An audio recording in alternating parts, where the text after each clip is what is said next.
오늘 하나님께서 주시는 말씀을 함께 봉독하도록 하겠습니다. 에베소서 2장 1절에서 10절까지 말씀을 저와 여러분이 함께 자막을 통해서 교독하도록 하겠습니다. 제가 먼저 읽겠습니다. 여러분 또한 여러분의 허물과 죄로 죽은 사람들이었습니다.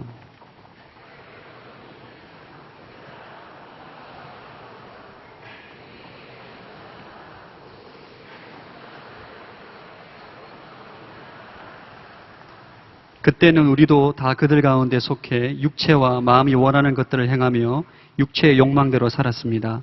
그래서 우리도 그들과 마찬가지로 태어날 때부터 진노의 자녀들이었습니다.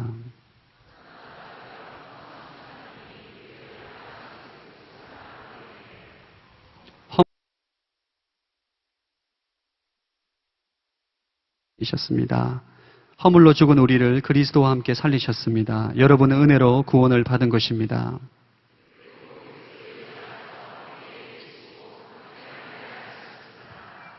이는 그리스도 예수 안에서 다가오는 모든 세대에게 하나님의 은혜가 지극히 풍성함을 보여주기 위한 것입니다.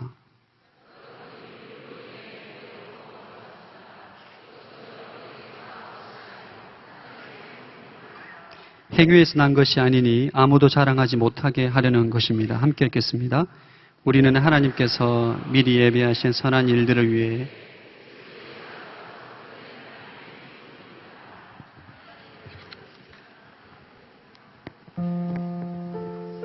네. 10절 말씀까지 읽었고요. 오늘은 성찬식이 있는 주일입니다. 매달 첫 번째 주일에 함께 성찬 예식을 행합니다. 예수 그리스도의 그 십자가에서 찢기신 몸과 흘리신 피를 묵상하고 또 이 성찬의 떡과 잔을 받으면서 나에게 주신 생명이 얼마나 귀한 것인지, 또한 우리가 인생에 자주 실수와 실패와 어려움 가운데 빠지지만 날마다 우리를 새롭게 하시는 하나님을 또 주목하고 바라보는 시간입니다. 이 시간 다 함께 사도신경으로 신앙 고백 드리며 이 성찬의 예식을 시작하겠습니다. 전능하사 천지를 만드신 하나님 아버지를 내가 믿사오며 그의 아들 우리 주 예수 그리스도를 믿사오니 이는 성령으로 잉태하사 동정녀 마리아에게 나시고 본디오 빌라도에게 고난을 받으사 십자가에 못 박혀 죽으시고 장사한 지 사흘 만에 죽은 자 가운데서 다시 살아나시며 하늘에 오르사 전능하신 하나님 우편에 앉아 계시다가 저리로서 산 자와 죽은 자를 심판하러 오시리라. 성령을 믿사오며 거룩한 공예와 성도가 서로 교통하는 것과 죄를 사하여 주시는 것과 몸이 다시 사는 것과 영원히 사는 것을 믿사옵나이다. 아멘. 함께 찬양하며 주께서 우리를 위해 찢기신 몸 이 떡에 동참하는 시간을 갖도록 하겠습니다. 함께 찬양하겠습니다. 지극히 높은 주님의 다시 성소로 들어갑니다. 세상의 신을 벗고서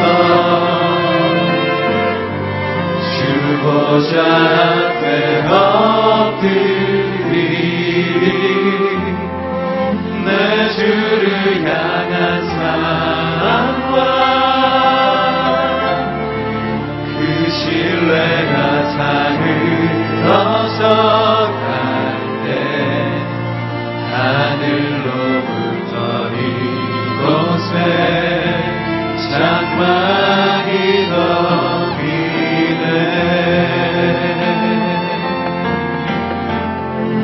이것을 덮으소서. 이것을 비추소서. 내 안에 무너졌던 모든 소망 다 회복하리니.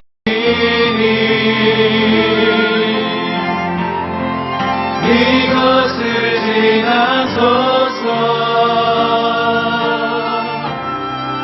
이곳을 만지소서.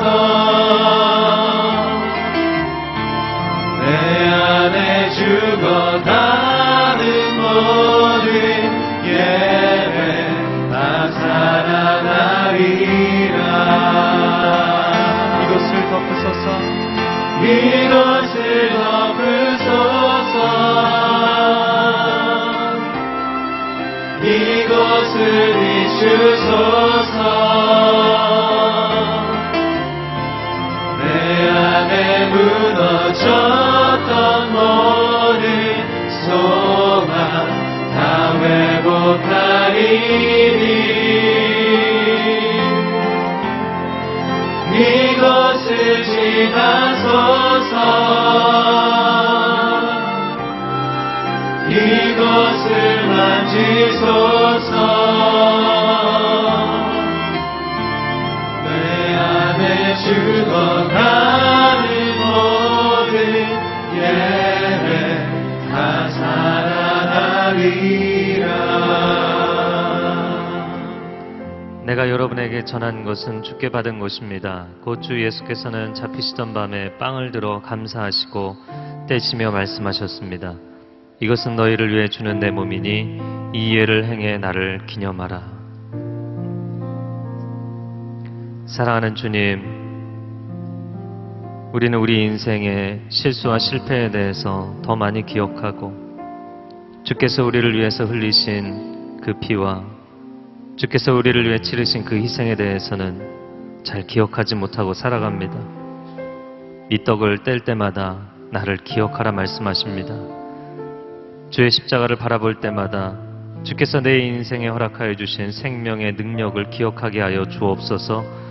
주의 십자가를 바라볼 때마다 주께서 내 인생에 허락하신 인생의 새로운 기회와 출발을 우리 마음 가운데 소망하게 하여 주시옵소서. 예수 그리스도께서 그 몸을 찢기고 깨뜨리셔서 깨어질 수밖에 없고 찢길 수밖에 없는, 망가질 수밖에 없는 우리 인생을 다시 회복하신 줄로 믿습니다.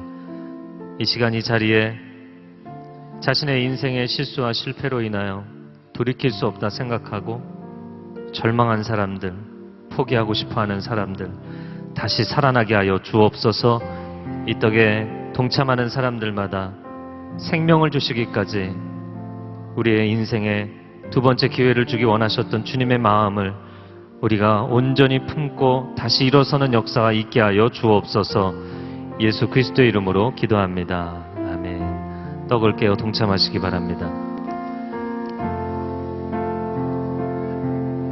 보혈을 지나 하나님 품으로, 보혈을 지나 아버지 품으로, 보혈을 지나 하나님 품으로 한 걸음씩 나가네.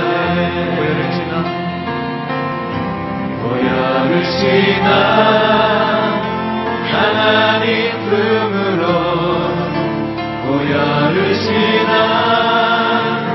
아버지 품으로, 보혈을 지나 하나님 품으로 한 걸음씩 나가네. 정귀한 주 보혈이 내 영을 새롭게 하시네. 정귀한 주 보혈이 내 영을 새롭게 하네. 정귀한 주 보혈이, 정귀한 주 보혈이 내 영을 새롭게 하시네. 정귀한 주 보혈이 내 영을 새롭게 하네. 정귀한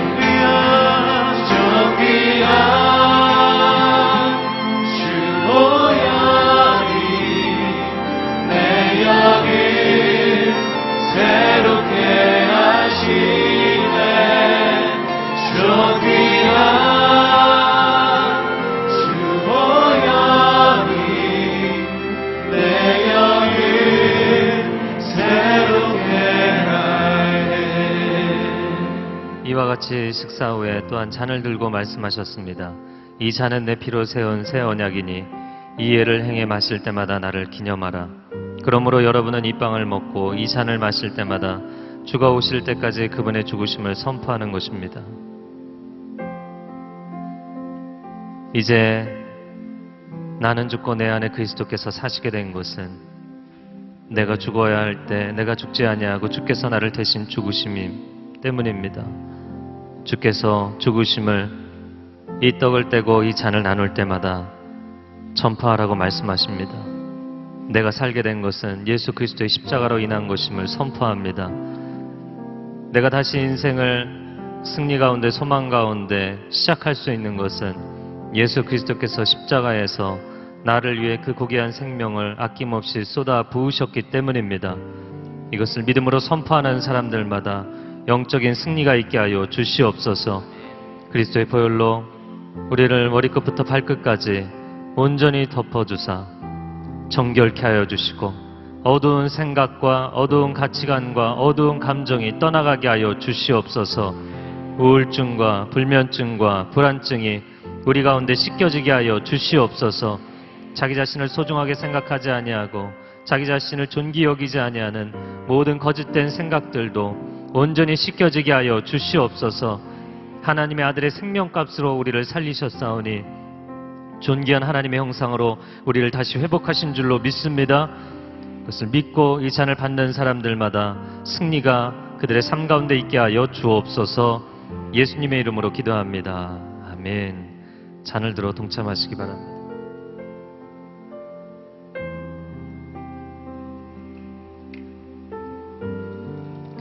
네, 이 시간 함께 기도하기를 원합니다. 기도할 때 두 손을 모으고 눈을 감고 십자가를 바라보시기 바랍니다. 예수 그리스도의 그 쏟아 부어주신 생명과 그 피가 헛되지 않게 하여 주옵소서. 결코 어둠의 속삭임에 우리의 마음이 무너지지 않게 하시고 타협하지 않게 하여 주시고 우리 중심을 우리의 인생을 내어주지 않게 하여 주시고 예수 그리스도의 이름으로 날마다 승리하는 인생 되게 하여 주옵소서. 함께 기도하겠습니다. 사랑하는 주님, 우리를 위해 아낌없이 생명을 부어주시고 그 보혈을 쏟아 부어주신 은혜를 감사드립니다. 하나님의 사람들 가운데 영적인 절망과 포기의 선언이 없게 하여 주옵소서. 하나님 우리와 함께 하심으로 하나님의 자녀들이 승리하기를 원하십니다. 승리를 외치고 선포하기를 원하십니다. 우리의 모든 죄는 사하여졌고 사망과 저주와 어둠은 떠나간 줄로 믿습니다. 우리에게 최후 승리를 주시고 영원한 하나님 나라를 보장하여 주신 하나님을 찬양합니다. 이 구원의 기쁨과 감격과 확신과 믿음을 가지고 승리하는 하나님의 자녀들 되게 하여 주옵소서. 절망이 우리의 마음 가운데 밀려올 때 그것을 거부할 수 있는 영적인 힘을 허락하여 주시고 담대함을 허락하여 주옵소서. 아멘. 사랑하는 주님, 오늘 이 시간 우리가 함께 예배할 때 빛으로 임하여 주시고 어둠이 떠나가게 하여 주옵소서. 주님을 사랑하고 주님을 신뢰하며 우리 가운데 함께 하실 주님을 찬양하며 예수 그리스도의 이름으로 기도합니다. 아멘. 우리 좋으신 하나님께 영광의 박수 올려드리겠습니다. 네, 함께 준비한 영상을 보도록 하겠습니다.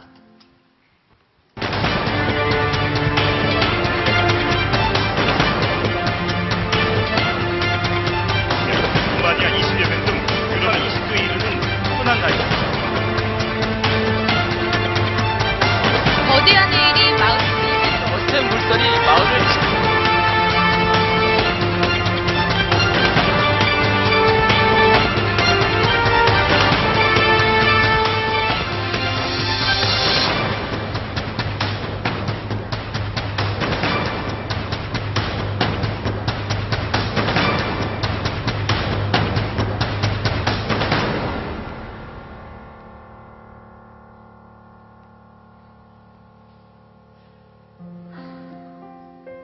네. 이 카운트다운에 대해서 저희가 이제 한 7주, 8주 정도가 남은 것 같습니다. 이제 6월 말이 되면 이곳 사랑석전에서 저희가 이틀 동안 집회를 하고 그리고 주에는 잠실 학생 실내체육관에서 대청 9개 공동체 그리고 캠퍼스에 있는 온누리교회 캠퍼스에 있는 모든 대학 청년 공동체가 다 모여서 또 함께 연합 예배를 드리게 됩니다. 저희가 2년마다 한 번씩 이 카운트다운 컨퍼런스를 하는데 우리에게는 6월절과 같은 절기라고 생각이 됩니다. 1년 3차 이스라엘 사람이라면 반드시 그 절기를 지키기 위해서 하나님의 성전에 올라갔던 것처럼 하나님께서 특별히 온누리교회 대학 청년 공동체 가운데 이 영적인 절기를 허락해 주신 줄로 믿습니다. 그래서 이 절기를 준비하면서 여러분과 함께 나누고 싶은 메시지들을 저희가 매주 한 편씩 이렇게 아주 짧지만 기도 제목으로 더불어서 함께 나누기를 원합니다. 여러분 주보 안에 끼워드린 것 중에 북마크를 보시면요.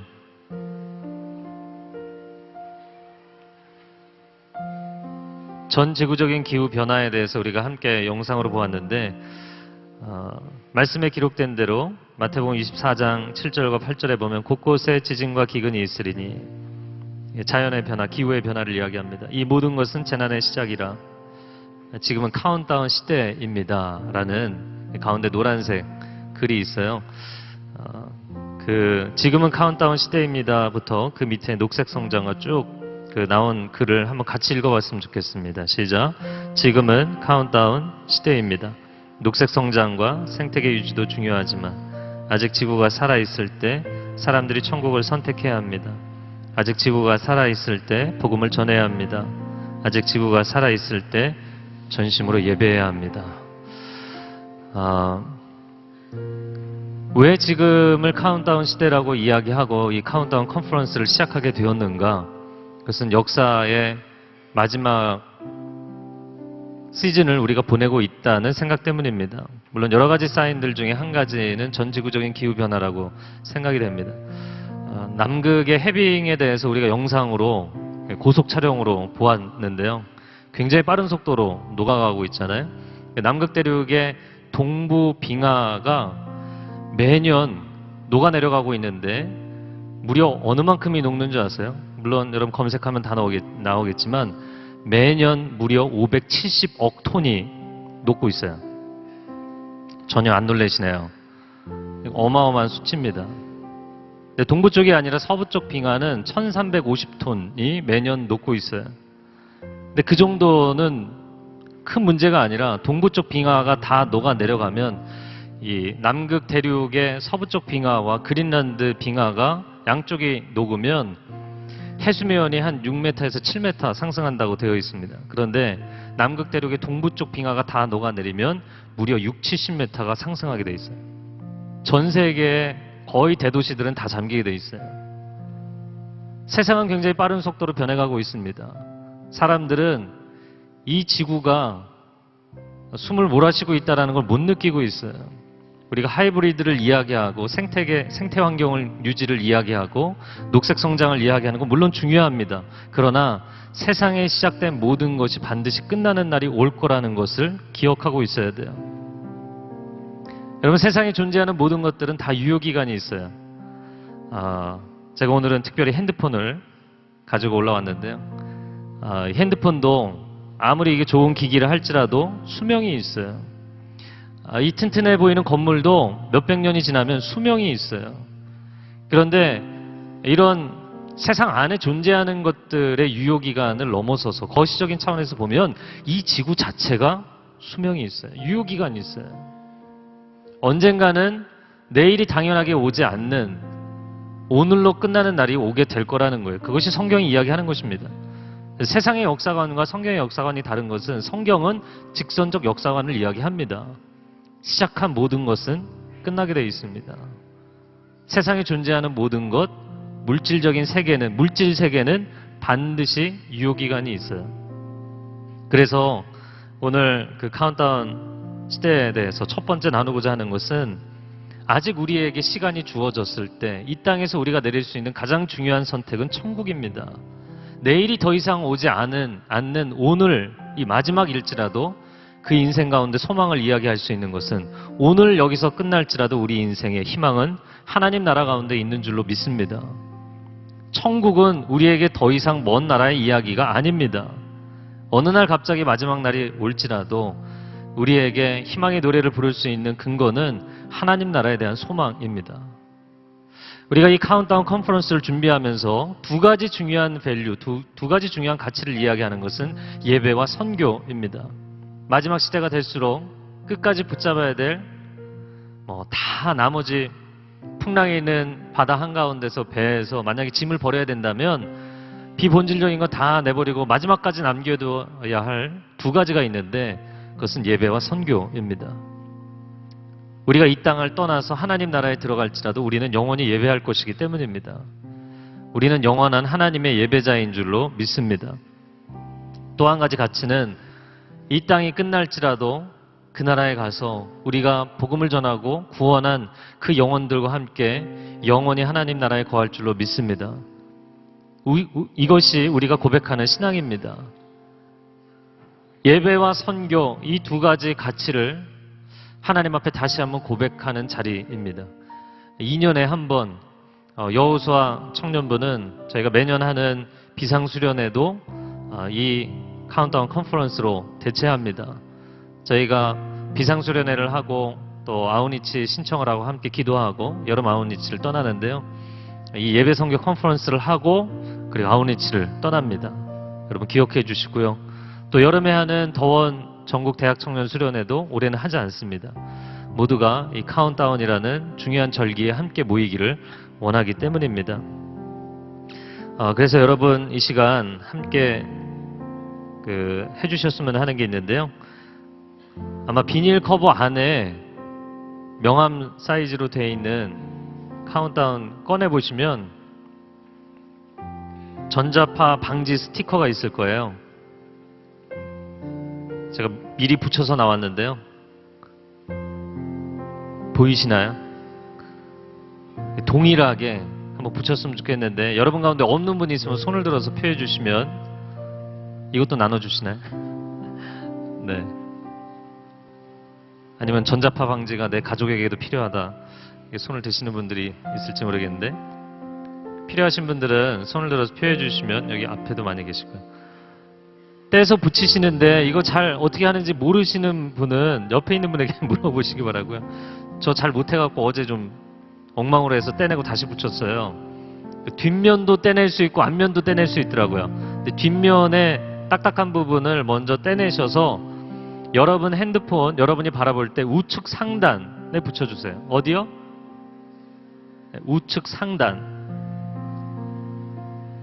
한마디 더 이야기하면 전면 우측 상단. 뒤통수 말고 전면 우측 상단에 우리는 동일해야 합니다.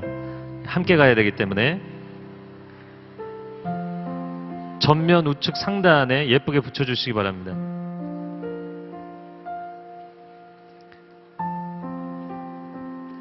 두꺼운 뒤에 판을 떼신 다음에 붙이고 나서 앞에 커버를 다시 떼내시면 됩니다. 그럼 깨끗하게 붙습니다. 잘 붙여주시고요. 그것을 붙인 이유는 거기 카운트다운 밑에 숫자가 있죠. 0523, 0628 이렇게 되어 있습니다. 지금 이 날짜를 여러분 핸드폰을 켜셔서 잠금 장치를 해제하시고 본인의 핸드폰을 어떻게 쓰시는지는 다 아시겠죠? 각자가 사용하는 스케줄러를 열어서 지금 입력을 하도록 하겠습니다. 6월 28, 29, 30입니다. 6월 28일, 29일, 30일. 저는 카운트다운 first day, second day, third day 이렇게 써놨는데 여러분 스케줄러에 입력해 주시기 바랍니다.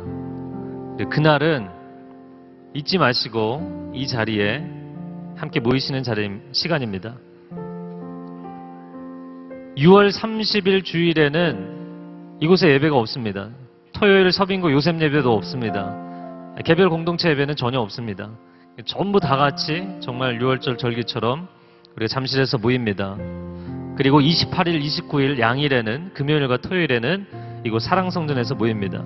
미리 여러분 회사에서 스케줄 조정하셔서 그날을 비워두시면 감사하겠습니다. 하루를 더 스케줄러에 표시를 하도록 하겠는데요. 여러분 캘린더에 5월 23일입니다. 네, 카운트다운 프리 월십이라고 되어 있는데 프리 월십이 아니고 프리 월십이에요. 그러니까 카운트다운 저희 컨퍼런스 하기 전에 미리 모여서 대청 전체 9개 공동체 청년들이 다 같이 모여서 이곳에서 함께 예배하고 그리고 그 집회를 위해서 중보하며 기도하는 집회입니다. 기억해 주시고 5월 23일이요. 며칠이요? 네, 5월 23일입니다. 기억하시고 함께 동참해 주시기 바랍니다. 카운트다운 관련해서 한 가지 더 광고를 드리면 A4 반장으로 되어 있는 중보기도팀 모집 신청서를 한번 보시기 바랍니다. 아브라함의 318명, 아브라함이 자기 집에서 키운 318명을 데리고 가나안 북부 연합군을 이기는 놀라운 사건이 창세기 기록이 되어 있습니다. 하나님은 준비된 사람들을 통해서 일하시는 줄로 믿습니다. 하나님은 준비된 사람들을 통해서 일하시는 줄로 믿습니다. 아멘. 네. 그래서 그냥 내가 여기 모집에 지원하겠다 그런 분 말고요. 정말 기도해 주시겠다고 마음에 결정하시는 분들이 신청을 해 주시면 좋겠어요. 그래서 여기에 신청을 해 주시는 분은 아브라함 318명 행동 강령 이렇게 써 있는데요.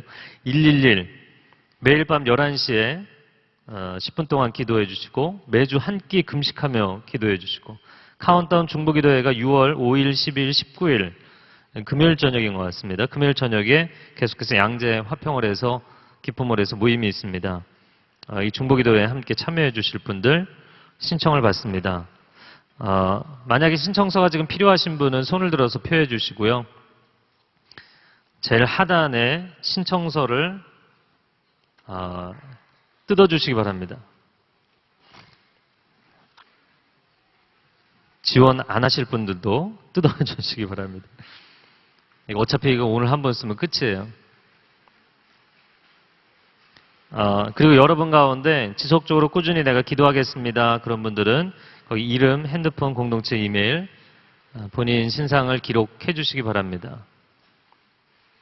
그리고 난 이거 도저히 자신이 없어서 기억은 하고 그래도 기도는 하겠다. 그런 분들은 안 내셔도 괜찮지만 가능한 한 여러분 하겠다 결정하신 분들은 내주시고요. 그리고 여러분 가운데 기도해 주시겠다 생각한 분들은 밑에 신청서 떼고 위에 종이라도 꼭 킵하셔서 기도해 주시기를 바랍니다. 네, 지금 쓰신 분들은 지금 복도 쪽으로 내주시면 저희가 신청서 거두도록 하겠습니다.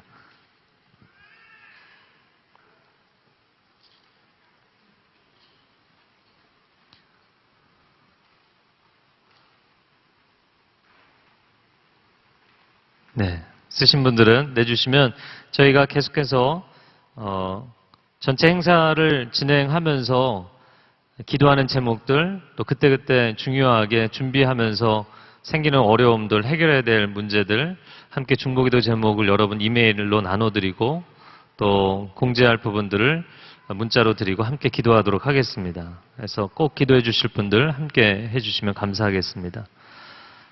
저희가 이 카운트다운 컨퍼런스를 준비하면서 굉장히 큰 기대감이 있습니다. 8주 동안 오늘은 이 카운트다운의 의미에 대해서 첫 번째로 정치구적인 기후변화에 대해서 함께 보았는데 매주 한 가지 주제씩 왜 우리가 카운트다운 시대를 살고 있다라고 생각하는지 그 부분을 함께 나누고 또 비전을 나누는 시간들을 갖도록 하겠습니다. 네, 아직 다 못 내신 분들은 끝나고 내주시기 바랍니다. 제가 잠시 기도하고 말씀 보겠습니다. 사랑하는 주님, 시간이 강물처럼 흘러가고 있지만 멈추는 날이 올 것입니다. 이 지구를 우리가 사용하면서 하나님 우리에게 선용하도록 맡기셨지만 우리가 너무나 많이 잘못 사용한 부분들이 있습니다. 하나님, 그러나 아직 우리에게 시간이 남아있을 때 우리가 마지막까지 붙들어야 될 가치가 무엇인지를 알게 하여 주옵소서. 주님, 우리가 서 있는 자리에서 매 순간 최선의 예배자로 살게 하여 주옵소서. 사도 바울과 같은 증인으로 살게 하여 주시옵소서. 나 홀로 인생을 걸어가는 것이 아니라 생명을 살리며 복음을 증거하며 살게 하여 주옵소서. 이것이 얼마나 가치 있는 삶인지 우리가 다시 한번 카운트다운 이 컨퍼런스를 통해서 함께 모여 하나님 앞에 이 소중한 예배와 선교의 가치를 다시 한번 고백하고 결단하고 다짐하는 오늘에게 대학 청년 공동체가 하나님 앞에 비전을 새롭게 하는 자리가 되게 하여 주옵소서. 5,000명의 예배자가 이 자리에 모이게 하여 주시고 200명의 선교사가 헌신하게 하여 주시고 하나님 나라를 향해서 깃발을 들고 나아갈 수 있는 새로운 시즌을 우리에게 허락하여 주옵소서. 한국교회가 여러모로 세상의 지탄을 받고 어려움 가운데 있습니다. 우리가 영적으로 쇄신되게 하여 주시고 다시 일어서게 하여 주시고 소중한 생명과 사랑의 구원의 가치를 회복하는 교회 되게 하여 주옵소서. 오늘 말씀 가운데 함께 하실 하나님을 기대하며 예수 그리스도의 이름으로 기도합니다. 아멘. 네. 여러분 핸드폰에 전면에 붙이신 것을 볼 때마다 꼭 기도해 주시기 바랍니다. 그리고 5월 23일 저녁과 또 6월 28일, 29, 30일을 기억해 주시기 바랍니다. 오늘 설교의 제목 구원 하나님의 선물입니다. 저를 한번 따라해 보세요. 구원 하나님의 선물. 네. 오늘 어린이날이에요. 여러분 어린이날 선물을 받으실 분들은 아마 없을 거라고 생각이 됩니다. 지난 주중에 성경 탐구를 하면서 저녁에 물어봤더니 근로자의 날인데 일한 회사가 있고 일하지 않은 회사가 있고 그렇더라고요. 네, 일하시는 분들은 상당히 우울하실 것 같아요. 서빙고의 요셉 청년부에 예배 인도하시는 이원진 전사님이라고 체격이 좋으신 분이 계세요. 태권도 5단 출신이신데 자리에 앉아 있는데 지난주에 갑자기 이렇게 오시더니 이분이 뭔가 부탁을 할 때 이렇게 몸을 약간 말아요. 이렇게 약간 몸을 등치가 엄청 큰 분인데 몸을 작게 말더니 저한테 질문을 하더라고요. 5월 1일 그래서 5월 1일 왜 뭐 때문에 그러냐고 그랬더니 그날 근로자의 날인데 노나요? 이렇게 물어보시더라고요. 그래서 제가 편안하게 우리는 근로자가 아니라고 우리는 목회자라고 굉장히 실망하시면서 돌아가시더라고요. 여러분 5월 가정의 달입니다. 가족들과 행복한 시간이 되기를 주님의 이름으로 축복합니다. 네, 우리 옆에 있는 분에게 당신은 하나님의 자녀입니다. 이렇게 축복해 주세요. 네, 가족만큼 좋은 것이 없죠. 여러분 행복한 시간을 많이 가질 수 있기를 바랍니다. 또 올 봄에는 이 추위가 빨리 풀리지 않아서 굉장히 힘들었는데 여러분 가족과 5월에 좋은 시간들을 많이 가지시면 좋겠습니다. 오늘 이 구원 하나님의 선물에 대한 주제를 함께 보겠습니다. 1절부터 3절까지가 구원 이전의 상태를 이야기하는 것입니다. 그리고 4절에 그러나라고 나오죠. 그러나에 여러분 동그라미 치시고요. 별표를 치시고요. 그러나 이전의 상태와 그러나 이후의 상태로 오늘 본문에 하나님의 사람들의 영적인 상태를 나눠서 이야기합니다. 그러면 내가 하나님 알기 전에 어떤 상태였는가? 1절 말씀, 본문의 1절 말씀을 같이 한번 보겠는데요. 함께 읽어주세요. 시작. 또한 여러분의 허물과 죄로 죽은 사람들이었습니다. 우리는 죽은 사람들이었죠. 여러분 성경에 허물과 죄로 죽은 사람들 밑줄을 그으세요. 허물에 동그라미 치시고 죄로 동그라미 치세요. 오늘 본문에 뭐라고 표현되어 있냐면 여러분의 허물과 죄예요. 남의 허물과 죄 때문이 아니에요. 가끔 강의를 하다가 거기 중간에 조시는 분 그러면 이렇게 다른 데 쳐다보잖아요. 다른 사람의 허물과 죄 때문이 아니라 당신의 허물과 죄 때문에 당신이 죽은 것이다. 라고 오늘 본문이 이야기합니다. 그런데 이 허물과 죄가 도대체 뭐길래 사람을 죽이기까지 하는가? 허물이라는 것은 정도에서 벗어난 것입니다. 그리고 죄라는 것은 관역에서 벗어난 것이에요. 저를 한번 따라해 보세요. 허물은 정도에서 벗어난 것이고 죄는 관역에서 벗어난 것이다. 그러니까 출발할 때 아예 길이 아닌 데를 들어섰기 때문에 마지막 목적지에 가서 빗나갈 수밖에 없는 거예요. 하나님이 그 길이 아니라고 말씀하셨는데 아닌 길을 선택했기 때문에 아닌 결과를 맞이하게 되는 것, 그것이 허물과 죄라는 것이죠. 이것을 다른 말로 바꿔서 표현을 하자면 제가 늘 자주 표현하는데 머릿속의 정답이 삶의 정답이 되지 않는 거예요. 내가 이렇게 살면 안 된다는 걸 아는데 몸이 말을 안 듣는 거예요. 내 입이 말을 안 들어요. 그렇게 생각은 하고 있지만 실제로 그렇게 마음이 움직여주지 않아요. 이게 힘든 것이죠. 똑바로 걷고 싶은데 자꾸 기울어지는 것입니다. 나는 볼링을 칠 때 마음 같아서는 전부 스트라이크죠. 그죠? 근데 정말 스트라이크 인생이 되냐고요. 그 어떤 사람도 이 허물과 죄의 문제에 있어서 자유로울 수 없어요. 왜? 자기가 옳다고 생각하는 그것조차도 지키지 못해요. 그것이 인간이기 때문입니다. 오랜만에 가정의 달이 되어서 지방에서 올라오신 분들은 뭐 명절 때는 내려가지만 그 어버이날에 내려가지는 못해도 전화해서 따뜻한 말이라도 해야지. 전화했는데 또 늘상 듣는 그 고정적인 레파토리. 언제 시집 갈 거냐, 네? 언제 직장은 돼. 이런 얘기 들으면 막 짜증내고 화내고 전화기 끊고 나서 내가 또 왜 그랬을까? 내가 부모님께 어떻게 해야 되는지 알아요. 내 인생을 어떻게 관리해야 되는지 알아요. 뭐가 내 인생에 선하고 좋은 것인지를 알아요. 그런데 스스로 알면서도 하지 않아요. 하지 못하기도 하지만 하지 않기도 해요. 그래서 인생을 좀 살다 보면 20대가 되면 저는 누구나 알 수 있다고 생각합니다. 세상의 문제는 외적인 환경이 아닙니다. 다른 사람이 아닙니다. 당신 자신이 문제예요. 내 인생 자체에 마침표를 찍지 않는 한 이 인생의 문제는 끝나지 않겠구나. 이거 알게 돼 있어요. 모든 사람은 죄인입니다. 죄를 지어서 죄인이 아니라 죄인이기 때문에 죄를 짓는다고 이야기하는 것입니다. 누구도 이 죄의 문제에서 벗어날 수 없어요. 제대로 살고 싶은데 잘못과 죄악과 어둠과 거짓이 인생을 가득 채우고 있어요. 제가 늘 이야기하는 것이지만 어린 것들도 죄인이에요. 남녀노소를 가릴 것 없이 다 죄인이에요. 어린 아이들이 정말 해맑게 웃다가도 그 장난감 하나에 막 얼굴이 일그러질 때 보면 그냥 악이 그 안에 있어요. 악이. 무서울 만큼.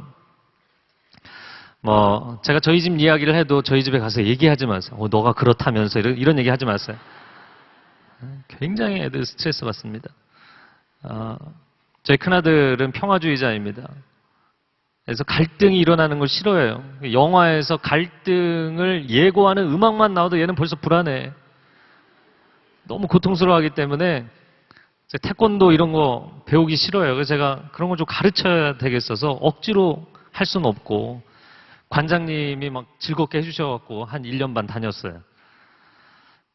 그리고 나서 좀 자신감이 생긴 것도 있어요. 근데 어느 날 학교에 갔는데 요즘은 뭐 게임 중독에 좀 성격적인 장애를 가진 아동들이 굉장히 많습니다. 그러니까 반에 아이가 들어와서 약간 이 장애가 있는 아이인 것 같아요. 학교에 오자마자 아이들하고 아무 얘기도 하지 않은 상태로 그냥 문 열고 들어와서 막 애들을 때리기 시작하는 거예요. 초등학생이. 저희 아들도 한 대 맞았대요. 그래서 너는 어떻게 반응했냐? 자기는 안 때렸대요. 왜 안 때렸냐? 내가 걔를 때리면 걔가 다칠까 봐. 안 때렸대요. 제가 저희 아들 훌륭하다고 했어요. 정말.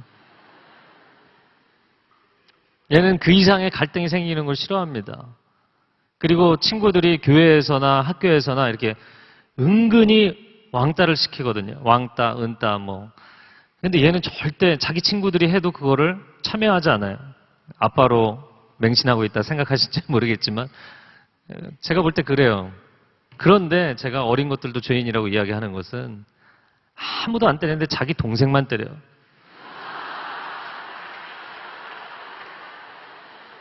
그 동생은 왜 이렇게 패는지 모르겠어요. 둘이 뭐 죽기 살기로 싸워요. 싸울 때는. 사실은 잘 안 싸웁니다. 잘 안 싸우는데 뭐 장난감 하나 가지고 4살 차이나 나면 여유가 생길 법도 한데 절대 양보 못하는 그런 게 있어요. 인간은 다 죄인입니다. 죄인이에요. 그런데 이 모든 사람이 갖고 있는 죄의 문제가 우리를 사망으로 끌고 간다는 거예요. 우리를 죽인다. 로마서 6장 23절 한번 같이 읽어볼까요? 시작. 네, 죄의 삭은 사망이다. 죄는 대가를 지불해야 되는데 죄는 공짜가 없다는 거예요. 반드시 대가 지불을 요구하는데 그것은 당신의 생명이다. 죄의 삭은 사망이다. 어떤 사람은 이렇게 반문할 것입니다. 아니, 세상에 죄 짓고도 버젓이 잘 사는 사람들이 얼마나 많은데 무슨 죄의 삭이 사망이냐. 근데 성경은 그렇지 않다는 거예요. 죄의 결과는 죽음이라는 것입니다. 뿌린 대로 거둔다라는 말이 있죠. 그리고 세상에서도 완전 범죄는 없다 이야기하죠. 죄는 반드시 당신을 쫓아가서 당신을 죽일 것이다 라는 거예요. 여러분, 성경에 첫 번째로 나온 살인사건, 가인이 자기 동생 아벨을 죽인 뒤에 아무렇지 않은 것처럼, 아무 일도 없었던 것처럼 시치미를 뗀들 하나님께서 뭐라고 말씀하세요? 가인에게 너가 무고한 동생의 피를 흘렸기 때문에 땅이 하늘을 향해서 울부짖는다. 울부짖는다 돼 있어요. 아무도 모르는 것 같지만 죄 짓고 덮어놓으면 아무도 안 봤으니까, 너밖에 본 사람이 없으니까. 집에서 동생 죽인 거 아니거든요. 들판에서 죽였거든요. 아무도 없었으니까 모르지만 하늘이 보고 있고 땅이 알고 있다. 땅이 나를 향해서 부르짖는다. 하나님 말씀하세요. 그래서 사람이 마치 이런 것이죠. 뭔가 두려워서 그 사건의 현장에서, 죄 지은 현장에서 막 빨리 달려서 도망치는 거예요. 그러면 도망갈 수 있는가? 그가 아무리 빨리 달려도, 아무리 멀리 가도 그림자는 떼어낼 수 없는 것처럼 죄의 결과는 반드시 당신의 인생을 따라잡을 것이다 라는 것이죠. 그러면 그렇게 허물과 죄로 죽어있는 인생이란 어떤 인생이었는가? 그것을 2절에 설명하고 있습니다. 2절 말씀 한번 같이 읽어주세요. 시작.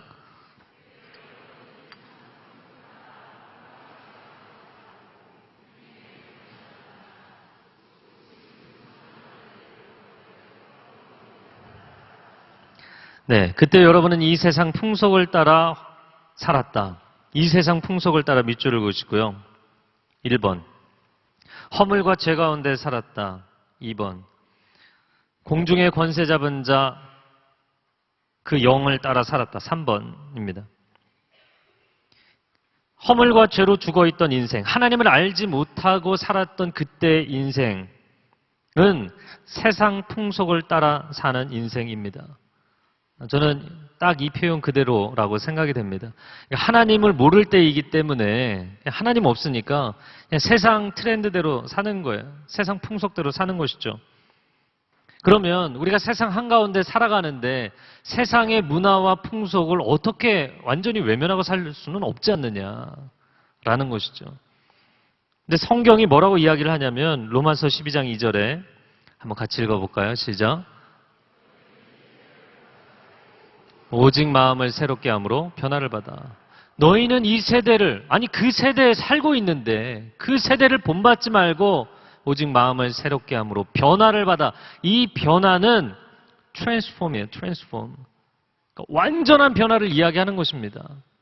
세상의 방식을 따라가지 않는 정도가 아니라 완전히 거슬러 올라가는 인생을 살라는 거예요.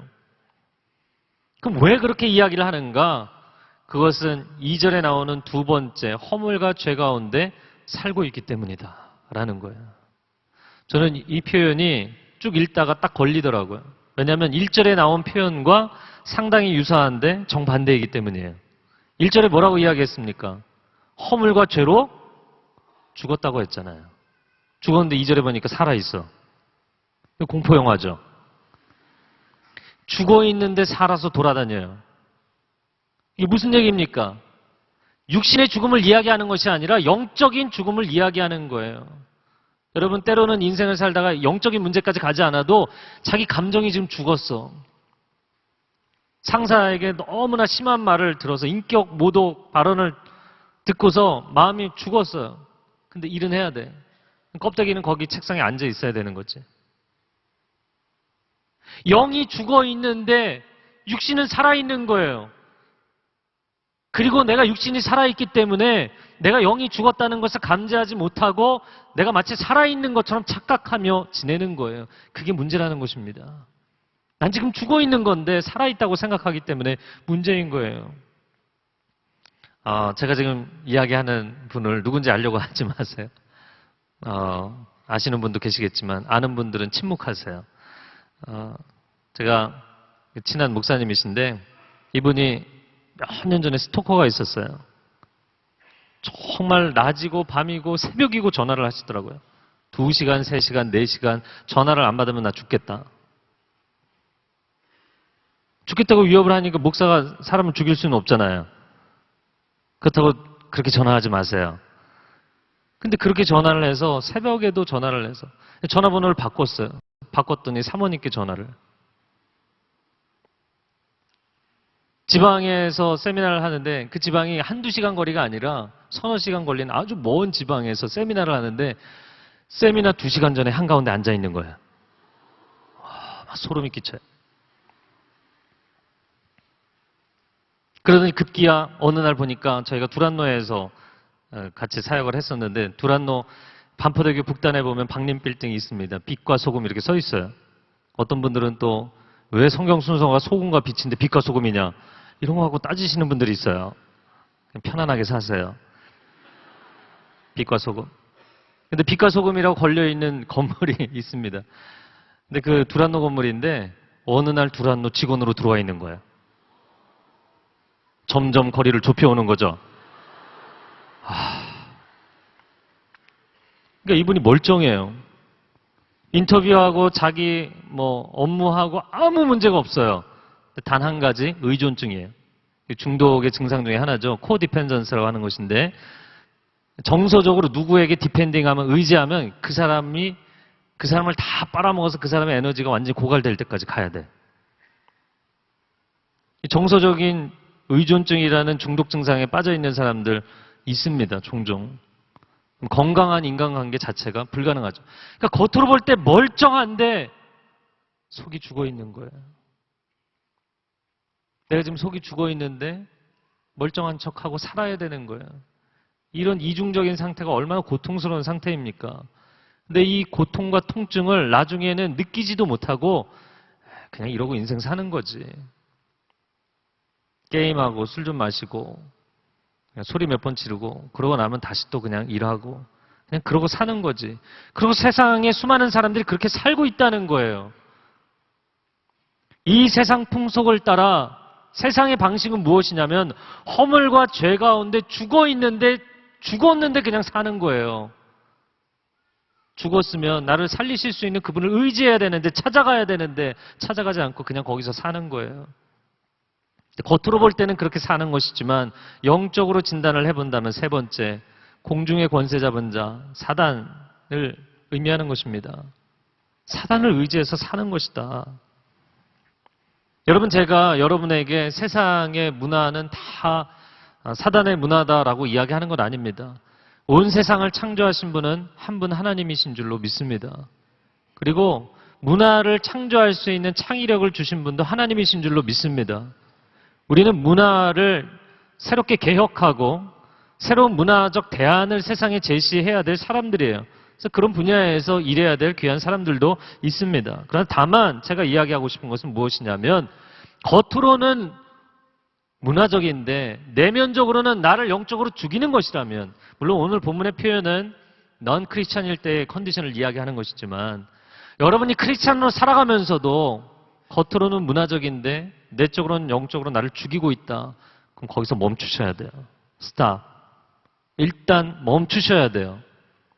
그리고 영적으로 하나님 안에서 바른 재정립을 한 다음에 그 다음을 가시는 게 중요해요. 사실 저는 예전에 영화를 보면서 영화 중독으로 정서적으로 하나님 앞에 공급을 받아야 될 걸 영화로 공급을 받았던 적도 있어요. 물론 그건 잘못이죠. 그러나 또 한편으로는 영화를 보면서 굉장히 성령 충만해지고 영화를 보면서 하나님의 음성이 들리고 할렐루야. 영화의 메시지가 그냥 하나님 메시지로 들리고 그랬던 적도 있어요. 문화를 통해서 하나님이 역사하시기도 합니다. 어제도 결혼식이 있었는데요. 결혼식 여기 참석한 분들도 계신데, 제가 결혼식 할 때 가능한 한 신랑 신부에게 하지 말라고 권하는 게 있습니다. 그것은 정말 내 평생의 소원인데 결혼식장에서 나를 위해서 노래해달라고 뭐 이런 거 제발 하지 말라고 제가 얘기합니다. 그런데 어제도 신부가 그걸 원했고 신랑이 그걸 하겠다고 했어요. 스스로 덫을 놓은 것이죠. 신랑이 노래를 부르는데 막 긴장해서 그 노래 순서 때문에 다른 아무 순서도 이 신랑은 머리에 들어오지 않아요. 주례사도 들어오지 않고 오직 그 순서만 생각하고 있어요. 신랑이 긴장해서 막 힘겹게 노래를 부르는데, 어제 상황이 아니고요. 힘겹게 노래를 부르는데 모든 하객들도 다 듣기가 힘겨운 거예요. 막 이런 상황이 연출될 때가 있어요. 그래서 제가 그런 상황을 여러 차례 겪고 나서 가능한 한 하지 마라. 아주 자신 있기 전에는. 근데 제가 요즘 생각이 막 바뀌어가고 있습니다. 최근에 노래를 불렀던 신랑들은 너무나 훌륭했어요. 근데 어제 이제 반주가 이렇게 피아노 반주를 시작했는데 딱 들어보니까 가요인데 어려운 거예요. 곡이 어려운 곡이에요. 신랑이 노래를 부르기 시작하는데 음이탈 되기 시작하더라고요. 제가 주례자석에 앉아있다가 눈을 질끈 감았어요. 더 이상 볼 수가 없어서. 이걸 3분을 들어야 되는데.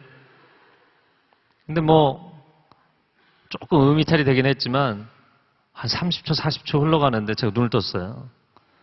그 신랑의 그 진정성 있잖아요. 멜로디는 안 들리고 가사만 정말 또렷하게 들리더라고요. 어제 결혼식 참석했던 분들은 다 알 텐데, 와, 그 가사가 정말 그 신랑의 진정성이 느껴지는데 제가 너무너무 은혜를 받았어요. 제가 그래서 신랑의 축가를 듣고 주례 목사가 이러면 안 되는데 가요 듣고 은혜 받았다고 얘기했습니다. 여러분, 문화계에서 하나님의 아름다우심을 선포해야 될 사람들이 있는 줄로 믿습니다. 문화의 영역에서 그 일을 해야 될 사람들이 있습니다. 그러나 여러분의 삶 가운데 문화적이라는 라벨 하나만 붙이면 마치 다 통용되는 것처럼 생각하지는 마시라는 거예요. 그것이 술 한 잔, 담배 한 가피, 가요 한 곡, 영화 한 편의 문제가 아니라 당신과 하나님 사이를 멀어지게 만들고 하나님에 대한 열심보다는 세상의 거짓과 죄악에 대한 열심을 불어넣고 있다면 일단 멈추시라는 거예요. 하나님과의 관계를 정립하고 그 다음에 새롭게 여러분의 삶을 정리하시는 것이 중요합니다.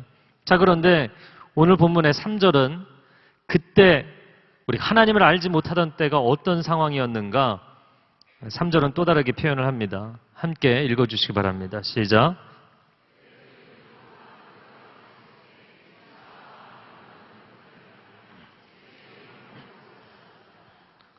그래서 우리도 그들과 마찬가지로 진노의 자녀들이었습니다. 3절에 보면 그때는 우리도 다 그들 가운데 속해 육체와 마음이 원하는 것들을 행하며, 밑줄을 그으세요. 원하는 것들을 내 육체가 원하는 것, 내 마음이 원하는 것, 원하는 대로 다 했어요. 육체의 욕망대로 살았다. 밑줄을 그으세요. 3절 하반절에 태어날 때부터 진노의 자녀들이었다. 밑줄을 그으세요. 태어날 때부터라고 이야기했지만 결국 무슨 이야기냐면 나는 내가 내 인생의 주인공이라고 생각하고 내 마음대로 살았는데 보니까 결론이 마지막 진노와 심판을 받는 것이었다는 거예요. 처음부터 끝까지 그 배우의 어둠의 영이, 영적인 어둠의 배우 세력이 나를 붙잡고 있어서 나는 내가 주인공인 줄 알고 살았는데 사실은 그게 아니었다는 거예요. 여러분, 이거를 어떻게 설명을 해야 될까요? 하나님을 알지 못하니까 그냥 내가 결정하고 살았지 라고 생각하는데 사실은 내가 결정한 게 아니에요. 그 거대한 어둠의 백그라운드 속에서 내 인생들을 조종당하며 살았던 것이죠. 저는 이것이 마치 오늘날 인간과 과학기술의 상관관계와 너무나 유사하다고 생각이 됩니다. 여러분, 인간이 편리를 얻기 위해서, 인간이 삶의 유익을 얻기 위해서 테크놀로지를 끌어들였어요. 인간이 과학기술을 사용하기 시작했습니다. 그러나 과학기술은 그 다음 진보된 단계의 과학기술을 끌어들이게 됐고 그리고 이제는 과학기술이 인간 사회를 끌고 가고 있어요. 저는 아무리 세상을 봐도 그렇다고 보여요. 여러분, 이 스마트폰에 사람들이 중독이 되면 그 다음 업버전이 나올 때 목을 매며 기다리게 돼 있습니다. 제가 캐나다에서 돌아왔을 때 이야기 쭉 해드렸잖아요. 저는 연하햅틱폰이 좋은 줄 알고 사람들이 추천해서 샀는데 몇 달 안 돼서 전부 아이폰 3를 쓰더라고요. 테이블 위에 제 폰을 꺼내놓기도 힘들 정도로 전부 아이폰으로 바꾸더라고요. 제가 2년의 약정 기간을 기다렸어요. 인내해서 아이폰 4S를 했습니다. 그랬더니 얼마 안 돼서 거의 다 사람들이 이번에 갤럭시로 갈아타는 거예요. 마음이 매우 어렵더라고요. 여러분, 사람들이 사실은 과학기술은 지금 우리가 쓰고 있는 상용화되어 있는 마켓에 나와 있는 이 기술보다 훨씬 업버전을 가지고 있죠. 단지 사람들에게 조금씩 먹이를 던져주고 있을 뿐이에요. 집에서 애완동물을 키울 때 먹이를 던져주면 쫄랑쫄랑 따라다니면서 열심히 꼬리를 흔들며 먹는 것처럼 그 주인을 따라가는 것처럼 오늘날은 테크놀로지가 인간 사회를 끌고 가고 있어요. 그 다음 버전을 기다리면서 밤을 새며 매점 점포 앞에서 기다리지 않습니까? 다음날 예배 드린다고 전날 밤부터 기다리는 사람들 보셨어요? 거의 이것은 월십의 수준이에요. 사람이 술을 먹고 처음에는 그러다가 가면 술이 술을 마시고 술이 사람을 마신다고 이야기합니다. 이 과학기술 테크놀로지를 인간이 사용하기 시작했지만 테크놀로지는 또 그 다음 업버전을 끌어들이게 됐고 가속도가 붙은 이 테크놀로지를 인간이 멈출 수가 없는 거예요. 브레이크를 잡을 능력이 없어요. 오래된 영화이지만 스피드라는 영화가 있었습니다. 60마일 이하로 떨어지면 버스가 폭발하는 거예요. 그렇기 때문에 속도를 슬로우 다운 할 수가 없는 거죠. 인간 사회는 만약에 옛날 버전으로 돌아간다고 생각해 보세요. 냉장고 폰 시대로 돌아간다고 생각해 보세요. 돌아갈 수 없는 거예요. 경쟁에서 도태되기 때문에. 이 커머셜리즘, 상업주의, 머티리얼리즘, 물질주의, 돈과 이 화폐의 가치와 물질의 가치가 너무나 중요해졌기 때문에 내면적 가치를 잃을지라도 영혼은 피를 흘릴지라도 인간은 물질과 문명을 이제 포기하지 못합니다. 우리는 그렇게 끌려가고 있는 것입니다. 오늘 카운트다운에서 이야기했듯이 우리가 자연을 잘 유지하고 보호하는 것 물론 중요합니다. 그러나 이 멈출 수 없는 인간의 욕구는 누가 과연 멈추게 하겠냐라는 것이죠. 그런데 인간이 자신이 원하는 것을 이루며 산다고 생각하지만 사실은 구조적으로 거대한 배후 세력이 있는 거예요. 영적인 어둠의 세력이. 그리고 당신은 처음부터 끝까지 사실은 진노의 자녀로서의 트랙을 살아가고 있었던 것이다. 라고 오늘 본문이 이야기하고 있는 것이죠. 그렇다면 태어날 때부터의 그 저주가 죽을 때까지의 저주가 되지 않도록 만들어야 되지 않겠는가? 태어날 때부터의 이 저주가 죽을 때는 그리스도 예수 안에서 구원으로 바뀌어야 되지 않겠는가? 누구도 멈출 수 없는 이 문명의 롤러코스터. 롤러코스터가 여러분 3분, 5분으로 끝나니까 감사한 거죠. 그걸 하루 종일 타고, 하루 종일도 아니고 1년 내내 타고 100세 시대예요. 이제 100년씩 타고 롤러코스터를 100년 탄다고 생각해 보세요. 저는 앞으로 KTX가 300km가 아니라 지금 450km짜리가 나온다고 이야기하는데 지하철이 그 정도 속도로 바뀌는 때가 오겠죠. 인간의 문명은 갈수록 가속화될 겁니다. 그리고 사람들은 더 많은 불안증에 시달릴 것입니다. 더 많은 아이들이 우울증과 성격장애와 정서장애를 앓게 될 것입니다. 인간이 포기할 수 없는, 브레이크를 잡을 수 없는 이 문명의 속도 때문에 이 문명이 끊임없이 달려가는데 결국에는 하나님 우리를 그 가운데서 구원의 열차로 옮겨 탈 수 있도록 우리를 건져주십시오. 아무도 인간은 브레이크를 잡을 사람이 없습니다. 그리고 브레이크를 잡을 수가 없을 뿐만 아니라 성경이 인류의 역사는 그렇게 달릴 것이라고 이야기하고 있어요. 그러나 적어도 그 안에 있는 사람들이 고속으로 달리고 있는 이 문명 세계에서 뛰어나올 수 있냐고요? 나올 수가 없어요. 뛰어나와도 사고예요. 죽는 거예요. 하나님의 주권적인 은혜로 꺼내주시지 않으면 살아날 방법이 없는 것이죠. 그래서 오늘 본문의 4절에 그러나가 놀라운 것입니다. 그러나. 여러분, 그 국어 수업, 영어 수업 할 때 그러나가 나오면 앞에 내용이 뭐 아무리 중요한 내용이 있어도 앞에는 다 날리는 거예요. 그렇게 공부하셨죠? 공부 안 하셨어요? 공부하셨잖아요. 그죠? 그러나 그러면 앞에 내용은 중요한 게 아니에요. 그러나 이유가 중요한 거예요. 도저히 인간이 스스로를 건져낼 수 없는 상황에 떨어졌는데 하나님이 놀라운 반전을 일으키신 것입니다. 누구도 막을 수 없던 그 기차를 멈춰서게 하고 하나님 신뢰하는 사람들을 구원의 방주에 옮겨 태우신 거예요. 오늘 본문의 4절, 5절 말씀을 연이어서 읽도록 하겠습니다. 4절 시작.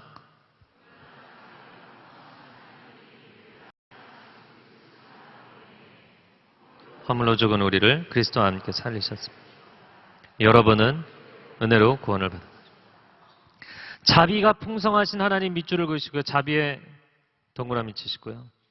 그 크신 사랑으로 인해 허물로 죽은 우리를 그리스도와 함께 살리셨다. 여러분은 은혜로 구원을 얻은 것이다. 밑줄을 그으세요. 은혜 구원의 동그라미 치시고요. 자비가 풍성하신 하나님, 개역 성경에는 긍휼이 풍성하신 하나님으로 되어 있어요. 긍휼, 자비, mercy 이것은 하나님의 성품입니다. 하나님께서 우리에게 도저히 스스로 구원할 수 없는 인간을 하나님이 구원해 주셨는데 그 구원하시는 하나님은 어떤 하나님이신가? 자비하신 하나님이세요. Merciful God. 자비는 구원하시는 하나님의 성품이고 은혜는 구원하시는 하나님이 우리에게 베푸시는 선물입니다. 은혜는 기본적으로 선물이라는 뜻이에요. 그리고 자비하신 하나님이 그 은혜의 선물을 우리에게 주시기 위해서 치르신 희생의 대가는 그 아들 예수 그리스도이십니다. 그래서 오늘 본문에 5절 말씀에 허물로 죽은 우리를 그리스도와 함께 살리셨다. 거기 밑줄을 그으세요. 그리스도와 함께 살리셨다. 함께 동그라미 치시고요. 6절에 보면 함께라는 표현이 2번 더 나옵니다. 6절 말씀에 그리고 그리스도 예수 안에서 함께 일으키시고 함께 동그라미 치세요.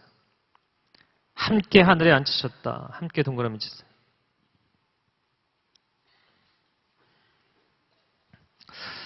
제가 이 말씀을 묵상하다가 정말 놀랍더라고요. 함께 살리시고 함께 일으키시고 함께 하늘에 앉히셨다. 여러분 저를 한번 따라해 보세요. 그리스도와 함께 살리셨고 함께 일으키셨고 함께 하늘에 앉히셨다. 네, 이 세 가지를 지금까지 우리가 나눈 말씀으로 이야기를 한다면 5절에 함께 살리셨다는 로마서 6장에 보면 그리스도와 함께 죽었고 함께 살아났다 이렇게 표현합니다. 예수 그리스도께서 십자가에 못 박히실 때 나의 죄 때문에 죽으셨기 때문에 나는 예수 그리스도와 함께 죽은 것입니다. 그리고 예수님이 사흘 만에 부활하실 때 나는 예수님과 함께 살아난 줄로 믿습니다. 함께 죽고 함께 살아난 이것은 칭의, 득의의 단계에 해당하는 것이고요. 그런데 죽은 사람을 살려낸 것만 해도 감사한데 그냥 살려낸 정도가 아니라 이제는 일으키셨다는 거예요. 함께 일으키셨다. 이 함께 일으키신 것은 영적인 단계로 이야기를 하자면 성화의 단계인 것이죠. Sanctification. 우리가 그냥 살아난 것으로 끝나는 것이 아니라 바른 인생으로 설 수 있도록 하나님의 자녀답게 살 수 있도록 일으켜 세워주셨다라는 거예요. 그러면 이렇게 세워주신 것으로 끝난 것이 아니라 세 번째 단계는 함께 하늘에 앉히셨다. 할렐루야. 저는 이 말씀이 놀라운 게 앞으로 당신이 죽으면 하늘에 하나님이 앉혀주시겠다라는 미래형이 아니라는 거예요. 이미 이루어진 과거형으로 돼 있어요. 함께 하늘에 앉히셨다는 영화입니다. 영화. Glorification. 우리가 장차 그 나라에 들어갔을 때 예수 그리스도와 같이 영광의 몸으로 변화될 것에 대한 이야기입니다. 제가 이 말씀 묵상하다 이런 생각을 해봤어요. 길을 가다가 어떤 사람이 쓰러져 있는 거예요. 보니까 노숙자인데 막 피투성이가 돼서 무슨 사고를 당했는지 거반 죽어 있어요. 여러분, 홈리스 노숙인으로 살아가는 사람들이 얼어 죽는 사람들도 많고, 알코올 중독, 마약 중독으로 죽어가는 사람들도 많고, 또 사람들이 아무도 케어해주지 않기 때문에 사건 사고를 당해도 누구도 돌봐줄 사람이 없어 죽는 사람도 많습니다. 근데 만약에 제가 그런 상황에서 이 사람을 살려내겠다고 내 생명을 거는 거예요. 내 피를 다 쏟는 거예요. 이 사람이 너무 많이 피를 흘려서 내 피를 다 수혈해주고 거의 죽을 지경이 되는 거죠. 이 사람을 살려내는 거예요. 아니, 죽을 지경이 아니라 하나님의 아들 예수 그리스도는 피를 다 쏟아 부어주시고 죽으신 거예요. 나를 살려내시고. 도대체 어떻게 이런 이야기가 가능하냐는 거죠. 이런 이야기는 있을 수 없다는 거예요. 그것도 사람 대 사람도 아니고 하나님의 아들 대 망가진 인생. 하나님의 아들이 망가진 인생 하나를 건지기 위해서 자기 생명을 깨뜨리셔서 그분이 죽으시고 다시 살아나실 때 우리를 다시 살리셨다는 것입니다. 그런데 이야기가 여기서 끝나지 않는다는 거예요. 이 사람을 살려낸 것만 해도 얼마나 감사한 일입니까? 그런데 가끔가다 사람들이 그러죠. 죽고 싶은 인생 살려놓으면 나 죽고 싶었는데 왜 살려놨냐고. 살려놨으면 그 다음 대책이 있어야지. 이 사람이 노숙인으로 그냥 살면 뭐 하겠냐고.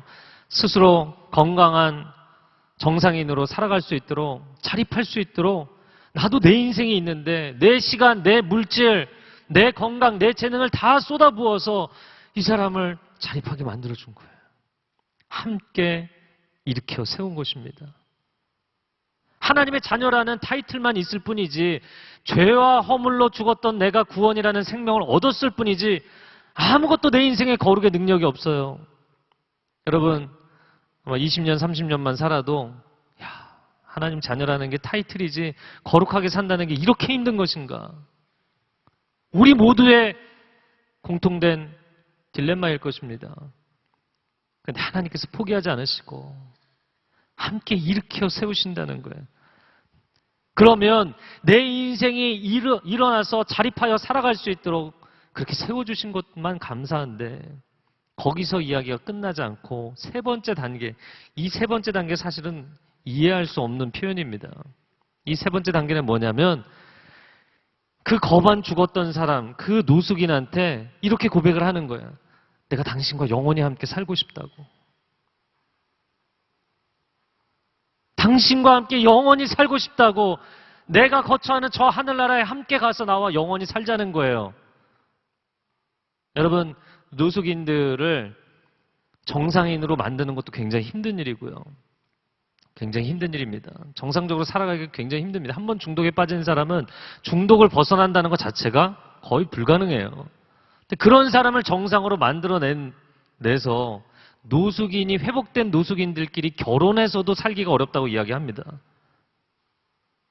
근데 만약에 이 정상인이 사역하는 정도가 아니라 나와 결혼해 주시겠습니까? 나와 함께 영원히 살아주시겠습니까? 라고 이야기를 한다면 이게 제정신이냐고요. 제정신이 아닌 거죠. 근데 하나님의 아들 예수 그리스도께서는 그렇게 하셨다는 거예요. 망가진 당신의 인생을, 허물과 죄로 죽었던 우리들을 살려내실 뿐만 아니라 일으켜 세우시고 그리고 그분의 영원한 하늘나라에 앉히신 줄로 믿습니다.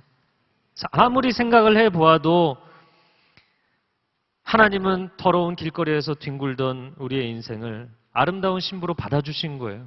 너무나 감격적인 이야기입니다. 그런데 아가서 2장 10절의 말씀에 보면 나의 사랑 나의 어여쁜 자야 일어나 나와 함께 가자. 이게 얼마나 달콤하게 들립니까? 솔로몬이 슐람미 여인이라는 한 아름다운 젊은 여인에게 사랑을 고백하는 책이죠. 슐람미 여인이니까 이렇게 생각할지 모르겠습니다. 그런데 만약에 이 대사를 듣는, 이 대사를 하는 쪽은 바뀌지 않았는데 이 대사를 듣는 쪽이 슐람미 여인이 아니라 호세아서에 나오는 고멜이라면 이게 말이나 될 법한 얘기냐라는 것이죠. 더럽고 추하고 망가진 이미 죽은 자기 스스로도 절망하고 포기한 인생이라면 그런 인생을 향해서 나의 사랑 나의 어여쁜 자 일어나 나와 함께 가자. 영원히 내 처소인 저 하늘나라에 함께 거하자. 라고 이야기할 수 있겠냐고요. 그런 여인이라면 사실 돌을 맞아 죽는 것이 운명인데 그 여인을 살려내고 그 여인과 함께 살겠다고 사랑의 세레나데를 부르시고 사랑의 맹세를 하시는 하나님. 우리 하나님은 사랑의 눈이 먼 바보 하나님이신 것이죠. 그리고 이 사랑의 이야기는 온 우주의 놀라운 우주적인 신데렐라 스토리인 것입니다. 제가 하나님의 이 구원의 스토리를 묵상하면서 늘 생각하는 것은 왕자가 신데렐라를 찾지 않는 한 신데렐라는 왕궁에 갈 수도 없고 왕자를 찾을 수도 없다는 거예요. 물론 그 이야기에서 남녀의 롤플레잉에 대해서 마음에 어려워하시는 것은 다른 문제고요. 그냥 그 동화적인 스토리를 갖고 이야기를 한다면 영적인 이야기가 너무나 동일해요. 하나님이 우리를 찾아오시겠다고 이 어둠의 땅에 자기 백성에게 찾아오시지 않는 한 그 아들 예수 그리스도께서 내가 널 살리겠다고 하나님의 아들이 목숨을 걸지 않는 한 우리는 천국에 갈 수도 없고 우리는 하나님을 만날 수도 없는 거예요. 근데 그분이 그렇게 나에게 찾아오셨다는 거예요. 그리고 내가 죽고 나서 천국에 가는 것은 앞으로 일어날 일인데 이미 하나님은 그렇게 결정하고 과거형으로 표현을 해버리신 거예요. 난 이미 정했다. 나는 이미 너와 영원히 살기로 정했다. 이게 하나님의 마음이라는 거예요. 그 하나님의 마음이 어떻게 이해가 되냐고요. 어떻게 받아들여질 수 있냐고요. 어떻게 그것을 우리가 믿을 수가 있냐고요. 이건 믿을 수 없는 얘기죠. 근데 문제는 오늘날 현대 크리스찬들이 너무 쉽게 믿는 게 문제예요. 이건 믿을 수 없는 얘기입니다. 믿을 수 없는 이야기를 믿기 때문에 놀라운 선물인 것이에요. 여러분 기억하시는지 모르겠는데요. 다 같이 돌자 동네 한 바퀴 지난 연말 연초에 저희 40일 특세를 할 때 광야교회라는 노숙인 사역을 하는 임명희 목사님이라는 분이 오셔서 새벽에 메시지를 하신 적이 있어요. 근데 저는 그분의 사역에도 감동을 받았지만 이제 그날 서빙고에서 새벽 예배를 드리고 이분이 이제 시간을 한 60분 정도 메시지하고 이제 끝나고 가셨는데 제가 비서실에서 제 일들 마무리하고 그리고 이제 버스를 탔는데 거기 임명희 목사님 계신 거예요. 그래서 목사님 어디 가시냐고 그랬더니 오모리찌개집을 간다고. 서빙고에 그 오모리찌개집이 있습니다. 그래서 저한테 같이 가자고 하시는 거예요. 그래서 네 그럼 같이 가시죠. 그래서 갔더니 이 간증에 나왔던 노숙인들이 같이 오셨더라고요. 그래서 그 중에 한 명은 저보다 젊은 분인데 얼굴은 완전히 그냥 나이 드신 분 같아요. 알코올로 완전히 중독에 빠져서 살다가 회복이 되신 분이에요. 그래서 운전수 역할을 하시는 분이에요. 운전을 대신 해주시는 분. 또 한 분은 전과 23범인가 얘기하셨었죠. 굉장히 전과 기록이 많은데 술 먹고 깽판 치고 교회를 와서 막 다 엎고 하여튼간에 변하지 않는 사람. 그런데 그 사람을 모든 동역자들이 다 버리라고 이제는 포기하라고 이야기하는데 끝까지 그 사람에게 쓰러져 있는 사람이 영양주사를 놔서 회복시키고 또 회복시키고 회복시켜서 그 사람이 이제 최고의 오른팔 동역자가 됐어요. 그 두 분하고 앉아서 같이 식사를 하는데 너무 재밌더라고요. 뭐 얘기하시면서 저희는 이게 삶입니다. 그러면서 막 얘기하시더라고요.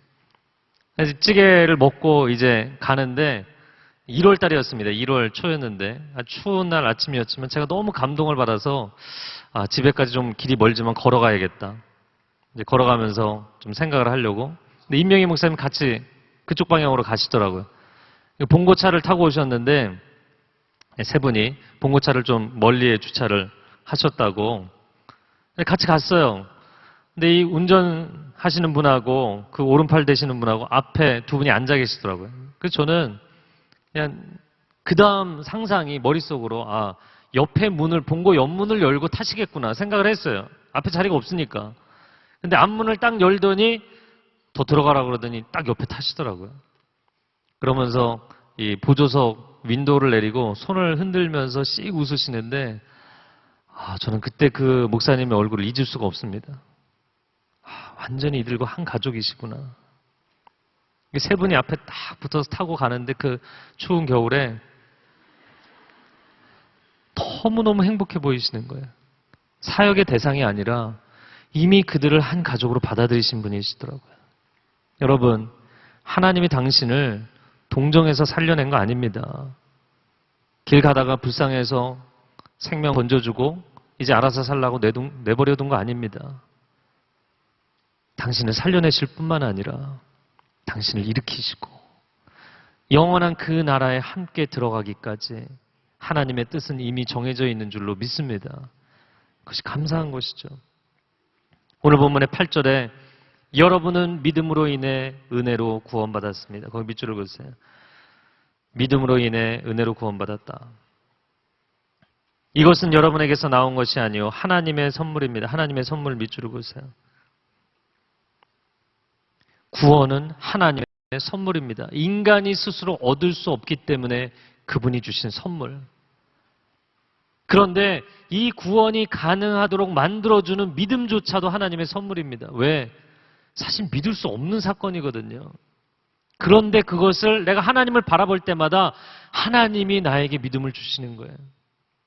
그래서 우리가 관용적으로 표현할 때도 믿음을 주는 기업, 믿음을 주는 사람이라고 표현하는 것입니다. 하나님이 나에게 믿음을 주시는 거죠. 그러니까 이 믿음조차도 선물이고 이 구원도 하나님의 선물인 것이에요. 처음부터 끝까지 하나님의 은혜인 것이죠. 그런데 오늘 본문의 9절과 10절 말씀, 9절, 10절 한번 같이 9절부터 읽겠습니다. 9절. 할렐루야. 함께 읽어주세요. 시작.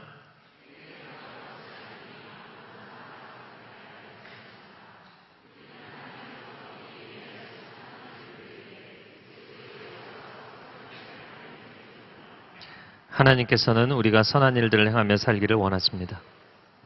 자, 9절에 뭐라고 이야기하냐면 이것은 정말 전적인 하나님의 은혜이기 때문에 행위에서 난 것이 아니다. 당신 뭔가 행위를 잘해서 무슨 일을 해서 얻은 것이 아니다. 행위에 동그라미 치세요. 근데 10절에 뭐라고 이야기를 하시냐면 우리는 하나님께서 미리 예비하신 선한 일들을 위해 선한 일들에 동그라미 치세요.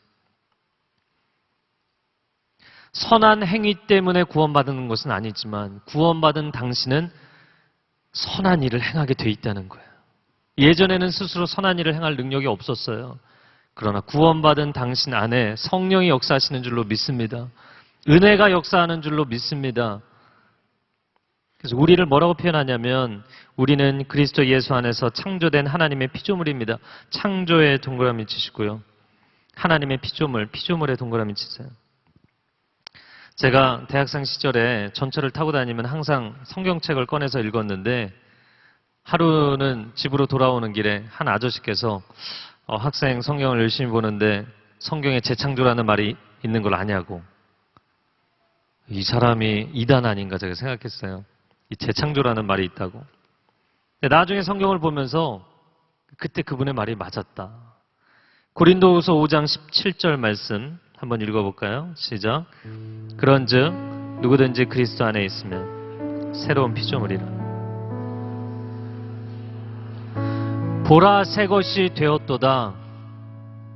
예수 그리스도 안에 있으면 새로운 피조물이다. 이 새로운 피조물이 NIV 영어 버전에는 New Creation으로 되어 있어요. New Creature가 아니고 새로운 피조물이 아니라 새로운 창조다 이렇게 되어 있어요. 헬라어 원전을 보니까 새로운 창조라고 되어 있더라고요. 새로운 창조. 하나님 안에서 하나님의 형상대로 첫 번째 창조가 이루어졌는데 허물과 죄로 죽었던 당신을 예수 그리스도 안에서 두 번째 다시 창조하신 줄로 믿습니다. 근데 그 두 번째 창조된 하나님의 피조물, 이 피조물이라는 단어 동그라미 쳤는데요. 그 밑에다가 영어로 poem이라고 써놓으세요. 원어가 뭐냐면 이 피조물이라는 단어가 헬라어 원어가 포이에마라는 출판사도 있습니다. 그 작품이란 뜻이에요. 하나님의 걸작품.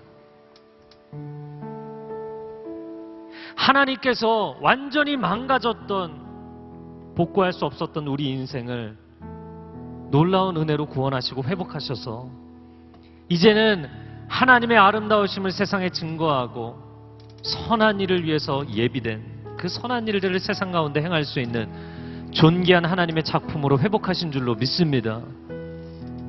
이것이 너무나 감사한 것이죠. 여러분, 인생이 우울할 때도 있고 지칠 때도 있고 정말 힘겹다. 100세 시대가 반가운 게 아니라 100세 시대가 오히려 부담스러워. 인생 30년 살았는데 이렇게 힘든가? 내 인생이 스스로 지치고 무너져 있을 때 여러분, 아무리 힘들지라도 여러분 기억하십시오. 나는 예수 그리스도 안에서 재창조된 하나님의 작품인 줄로 믿습니다. 그 작품이 놀라운 씨가 되어서 하나님의 사랑을 드러내고 있다는 거야. 예전엔 죽어서 쓰러져 있었는데 내 영과 혼과 육을 다시 살게 해주셔서 내가 걸어다니는 하나님의 걸작품으로 산다는 거예요. 이 시간 함께 기도하겠는데요. 가슴에 손을 얹으시고요. 저를 한번 따라서 고백해 보세요. 나는 걸어다니는 하나님의 걸작품입니다. 여러분 마음 가운데 아무리 여러분의 인생 가운데 힘들고 어렵고 지쳐 있을지라도 이 부분은 타협하지 마세요.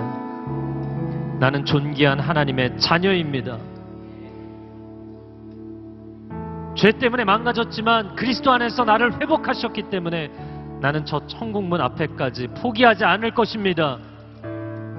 원수 사단이 나를 조롱하고 너는 더 이상 전진할 수 없다고 나를 향해서 손가락질할지라도 예수 그리스도의 이름으로 명하노니 어둠의 영들은 떠나갈지어다. 하나님의 자녀들에게 승리가 있을지어다. 이 시간 우리가 주여 한번 외치고 통성으로 기도하겠습니다. 주여